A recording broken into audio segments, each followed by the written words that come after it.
So I want to make a green juice so powerful that I take one sip and I'm like, wow!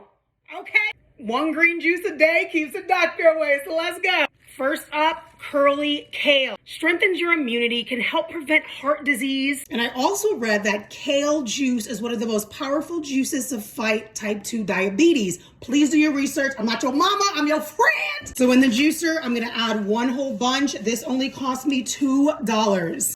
Next up for this powerful juice is celery. Packed with antioxidants, helps your body fight inflammation, helps with digestion, clear skin. So next up is lemon that helps with things like kidney stones, heart health, weight loss, and helps to boost your immunity. So next up is ginger. Helps to control high blood pressure, controls blood sugar levels. Ginger helps to fight disease and is also an anti-inflammatory.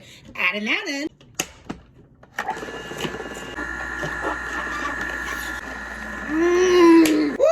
This is gonna clean you right out. And don't forget the cinnamon. Okay. Look at this. Are you ready?